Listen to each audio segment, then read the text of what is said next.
ഒരു മുൻ American TV. ബാലതാരം ക്രിസ്തുവിനെക്കുറിച്ച് പറഞ്ഞ വാക്കുകൾ ലോകശ്രദ്ധ നേടുന്നു.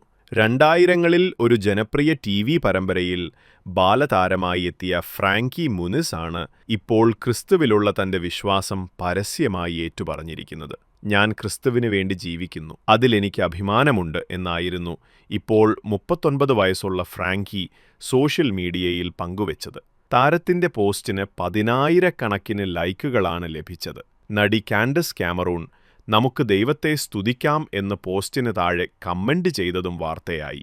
ഈ വർഷം ആദ്യം ഒരു ക്രിസ്ത്യൻ ആരാധനാഗീതം തന്റെ സോഷ്യൽ മീഡിയ പേജിലൂടെ ഫ്രാങ്കി പങ്കുവച്ചിരുന്നു. ടെലിവിഷൻ മേഖലയിൽ നിറസാന്നിധ്യമായിരുന്ന താരം 2006ൽ തന്റെ കുടുംബത്തിനും പ്രൊഫഷണൽ റേസിംഗിനും വേണ്ടി അതിൽ നിന്നും താൽക്കാലികമായി വിട്ടുനിന്നു. വീഴ്ചയെ തുടർന്ന് കൈക്ക് പരിക്കേറ്റ് വിശ്രമത്തിലിരിക്കുന്ന ഫ്രാങ്കി സുഖം പ്രാപിച്ചു കഴിഞ്ഞാൽ റേസിംഗ് ട്രാക്കിലേക്ക് മടങ്ങാൻ പദ്ധതിയിട്ടിട്ടുണ്ടെന്നും വെളിപ്പെടുത്തിയിട്ടുണ്ട്.